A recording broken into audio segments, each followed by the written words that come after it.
BJP ने हमेशा महिला शक्ति पर जोर दिया है।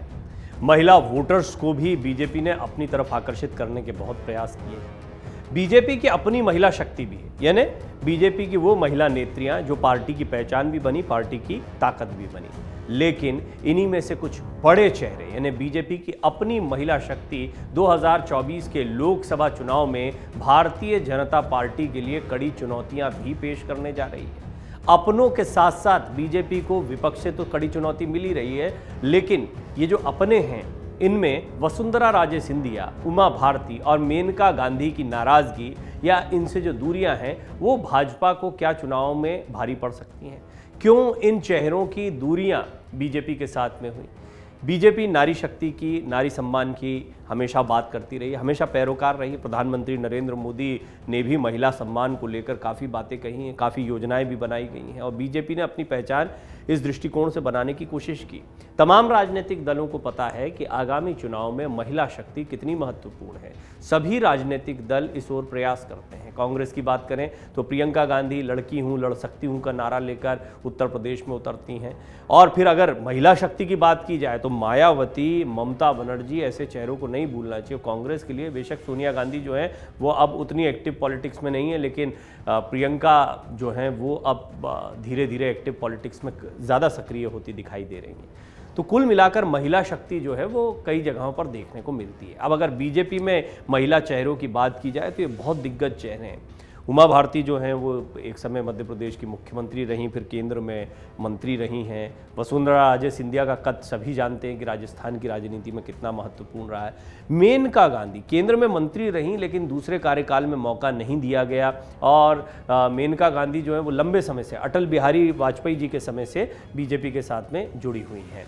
अब अगर बात की जाए आगामी चुनाव की तो बीजेपी के लिए खासी चुनौतियां बढ़ सकती हैं। दरअसल लोकसभा चुनाव से पहले जम्मू कश्मीर समेत 10 राज्यों में विधानसभा के चुनाव होने हैं, जिनके नतीजों से पता चल जाएगा कि अगले लोकसभा चुनाव में कौन सी पार्टी केंद्र में सरकार बना सकेगी। चुनाव वाले इन 10 राज्यों से लोकसभा की कुल 121 सीटें आती हैं। ऐसे में जिस पार्टी की भी सरकार इन प्रदेशों में बनेगी, स्वाभाविक है कि लोकसभा चुनाव में उस पार्टी का असर देखने को मिलेगा, उस पार्टी की ताकत देखने को मिलेगी। भारतीय जनता पार्टी के नेता अभी से अगले लोकसभा चुनाव की तैयारियों में जुट चुके हैं। बीजेपी के राष्ट्रीय अध्यक्ष जेपी नड्डा को अगले लोकसभा चुनाव तक अध्यक्ष पद का कार्यविस्तार मिल चुका है। अगले लोकसभा चुनाव को ध्यान में रखते हुए नड्डा ने अपने संगठन को पुनर्गठित और चुस्त दुरुस्त करना शुरू कर दिया है।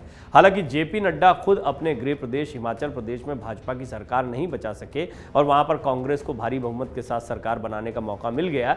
इसके बाद कहा जा रहा है कि लोकसभा चुनाव प्रधानमंत्री नरेंद्र मोदी के चेहरे के इर्द गिर्द ही रहेगा। हमेशा से रहा है, 2014, 2019, 2024 भी वैसा ही रहेगा। प्रधानमंत्री नरेंद्र मोदी ने भी देश भर में अपने दौरे शुरू कर दिए, वो चुनावी मोड में आ चुके हैं। राष्ट्रीय कार्यकारिणी में लोकसभा चुनाव तक जेपी नड्डा के कार्यकाल को विस्तार देने का स्पष्ट संदेश है कि पार्टी राज्य और केंद्र के चुनाव से ठीक पहले शानदार चुनावी प्रदर्शन करने वाली टीम में किसी तरह की छेड़छाड़ नहीं करना चाहती है। राष्ट्रीय कार्यकारिणी की बैठक में प्रधानमंत्री ने स्पष्ट कर दिया कि भाजपा को समावेशी बनना पड़ेगा, सभी जाति धर्म के लोगों को जोड़ना पड़ेगा। बीजेपी के नेता अभी से ही पूरी तरह चुनावी मोड में नजर आ रहे हैं। पार्टी तीसरी बार केंद्र में सरकार बनाने का सपना देख रही है। ऐसे में भाजपा की ये बड़ी महिला नेता, जिनकी शुरुआत में मैंने जिक्र किया है, इनकी नाराजगी जो है वो क्या आने वाले चुनाव में बीजेपी को भारी पड़ सकती है, बड़ा सवाल है। सबसे पहले एक एक करके इन तीनों की बात करते हैं और सबसे पहले बात वसुंधरा राजे सिंधिया की। राजस्थान में अब चुनाव आने वाले हैं, चुनावी साल है। राजस्थान की 2 बार मुख्यमंत्री रह चुकी वसुंधरा राजे पिछले लंबे समय से राजस्थान में खुद को नेता घोषित करने की मांग करती आ रही हैं। इसके प्रयास भी करती हैं। हाल में उनका जब पोस्टर लगा तो उसके बाद प्रयास फिर तेज हो गए कि वसुंधरा राजे सिंधिया एक बार फिर राजस्थान की राजनीति में अपने आप को मजबूत करती दिखाई देंगी। वसुंधरा चाहती हैं कि दिसंबर में होने वाले विधानसभा चुनाव में पार्टी उन्हें फिर नेता के तौर पर प्रोजेक्ट करे और चुनाव लड़े, यानी कि उनके चेहरे को सामने रखा जाए। लेकिन बीजेपी आलाकमान ऐसा करने के मूड में फिलहाल नहीं दिखाई पड़ता और बहुत मुमकिन है कि चेहरा बदला भी जा सकता है राजस्थान में इस बार।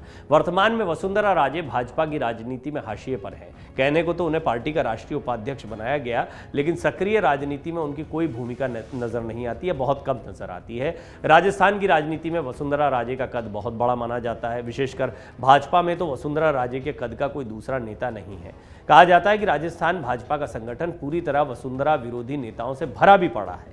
अंदर खाने चर्चा है कि वसुंधरा समर्थक अपने नेता पर अलग दल बनाकर चुनाव में उतरने का दबाव डाल रहे हैं। हालांकि वसुंधरा राजे देखो और इंतजार करो की नीति पर चलकर आलाकमान का मूड भांपने का प्रयास कर रही हैं।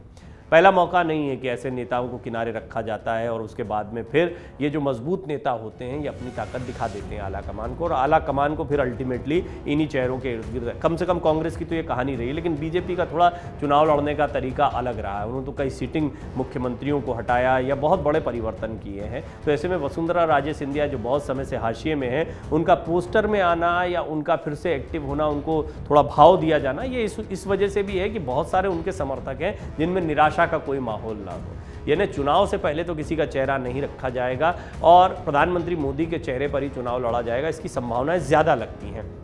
वहीं राजस्थान के मुख्यमंत्री अशोक गहलोत प्रदेश में लगातार दूसरी बार कांग्रेस की सरकार बनाने का दावा कर रहे हैं। तो देखना होगा कि क्या स्पष्टता कोई चेहरा रखने से बीजेपी अपना फायदा समझती है या फिर प्रधानमंत्री मोदी के चेहरे पर उनको फायदा दिखाई पड़ता है। क्योंकि एनडीए इनकम्बेंसी और अगर रिवाज की बात करें तो रिवाज यहाँ पर भी है राजस्थान में, एक बार बीजेपी एक बार कांग्रेस। इस लिहाज से बीजेपी के लिए मौका इस बार ज़्यादा मजबूत दिखाई देता है। एक और चेहरा है बीजेपी का जो थोड़ा परेशानी का सबब बन सकता है, मेनका गांधी। मेनका गांधी बीजेपी की सांसद हैं। भाजपा सांसद मेनका गांधी भाजपा आलाकमान से खफा हैं, इस तरह की खबरें आती रहती हैं। वरुण गांधी भी, मेनका गांधी भी। मोदी सरकार के दूसरे कार्यकाल में मेनका गांधी और उनके सांसद पुत्र वरुण गांधी में से किसी को भी मंत्री नहीं बनाया गया। इतना ही नहीं, भाजपा की राष्ट्रीय कार्यकारिणी से भी हटा दिया गया। मेनका गांधी के पुत्र वरुण गांधी तो लगातार केंद्र और उत्तर प्रदेश सरकार के खिलाफ बयानबाजी करते रहे, खुलकर कुछ कई बार इशारों में वो बयान देते हैं, कई बार अपनी सरकार के खिलाफ बयान देते हैं, अपनी सरकार से सवाल पूछते दिखाई देते हैं। कहा जाता है कि 2017 में मेनका गांधी के पुत्र वरुण गांधी उत्तर प्रदेश के मुख्यमंत्री भी बनना चाहते थे, लेकिन योगी आदित्यनाथ को मुख्यमंत्री बनाया गया और इसके बाद से वरुण गांधी पार्टी लाइन से दूर होते जा रहे हैं। सबसे वरिष्ठ सांसद होने के बावजूद मेनका गांधी को इस बार मंत्रिमंडल में स्थान नहीं मिलने से वो खुद को पार्टी में उपेक्षित महसूस कर रही हैं। पिछले कुछ समय से मीडिया में लगातार इस बात की चर्चा हो रही है कि वरुण गांधी ने अपने चचेरे भाई राहुल गांधी और प्रियंका गांधी से भी कांग्रेस में शामिल होने पर चर्चा की। हालांकि राहुल गांधी ने कह दिया कि वरुण गांधी की विचारधारा हमसे अलग है और वो जहां हैं वहीं रहकर राजनीति करें। तो ये दूसरा चेहरा है जो बीजेपी के लिए मुश्किलें बढ़ा सकता है। मेनका गांधी सुल्तानपुर, पीलीभीत, ये 2 सीटें हैं, इन पर बहुत प्रभावी हैं।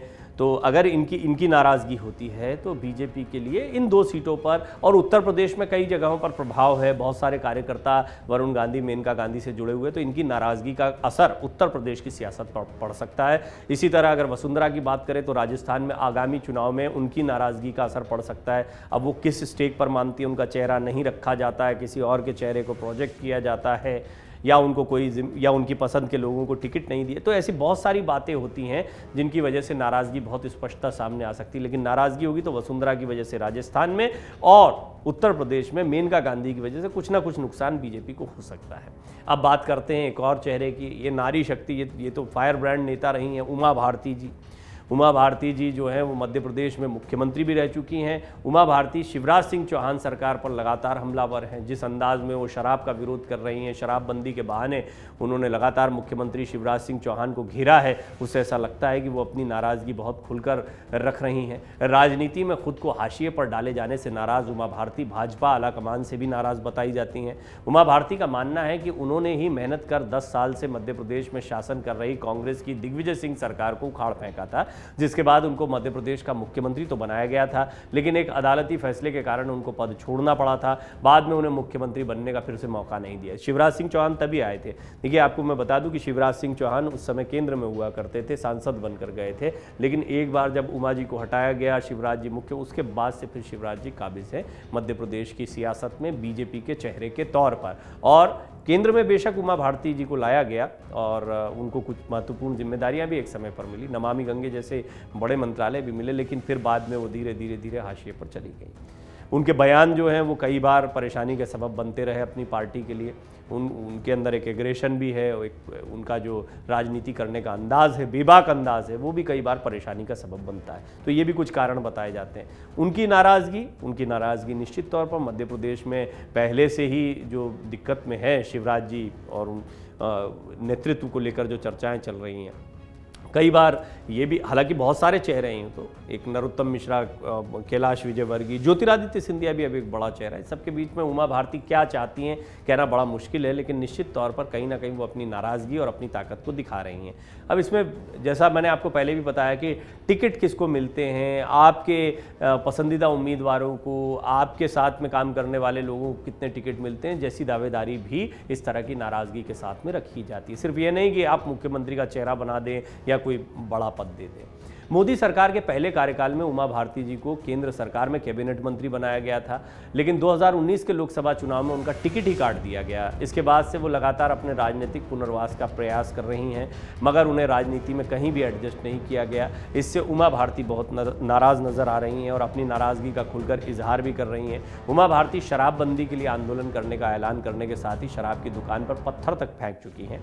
अब भाजपा की कद्दावर नेता वसुंधरा राजे सिंधिया, उमा भारती, मेनका गांधी की नाराज़गी का असर निश्चित तौर पर देखने को और अगला चुनाव में ही देखने को मिल सकता है। 2 राज्य तो ऐसे हैं जो सीधे सीधे उमा भारती और वसुंधरा राजे सिंधिया के प्रभाव में हैं, और फिर अगर लोकसभा चुनाव की बात करें तो फिर तीनों ही जगह पे, उत्तर प्रदेश हो, मध्य प्रदेश हो, राजस्थान हो, यहाँ पर असर पड़ता है। आपको बता दें कि तीनों ही महिला नेता अपने अपने प्रदेशों की राजनीति में प्रभावशाली तो हैं ही, इनके साथ बड़ा समर्थक वर्ग भी जुड़ा हुआ है, इनके अपने कार्यकर्ता हैं, और इन कार्यकर्ताओं की नाराज़गी भी पार्टी को झेलनी पड़ सकती है। अब पार्टी इन लोगों को कैसे एडजस्ट करती है? अभी तक जितने नेता आए हैं, जैसे शत्रुघ्न सिन्हा, यशवंत सिन्हा, जो नाराज़ रहे पार्टी से, पार्टी ने उनको बोलने दिया, पार्टी ने कोई हस्तक्षेप नहीं किया। धीरे धीरे ये नेता खुद ब खुद दूर हो गए। क्या पार्टी यही पॉलिसी इनके साथ लागू करेगी? लेकिन क्या ये महिला नेता जो हैं ये इंतज़ार करेंगी कि पार्टी कोई एक्शन ले, पार्टी कुछ कहे, और या फिर ये अपने से कोई कदम उठाएंगे? एक उदाहरण जैसा मैंने आपको दिया कि वसुंधरा राजे के समर्थक कहते हैं कि अलग से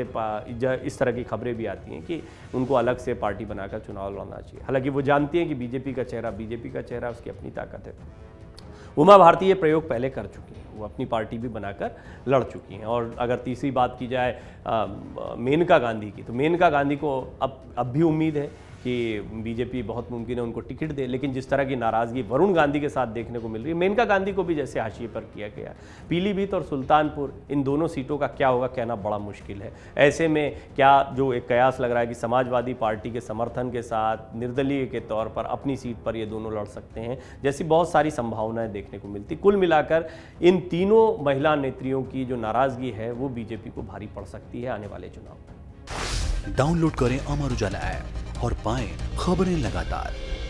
अगर आप ये वीडियो YouTube पर देख रहे हैं तो हमारे चैनल को सब्सक्राइब करें और बेल आइकन को दबाना ना भूलें। अगर आप Facebook पर ये वीडियो देख रहे हैं तो हमारे पेज को लाइक करें।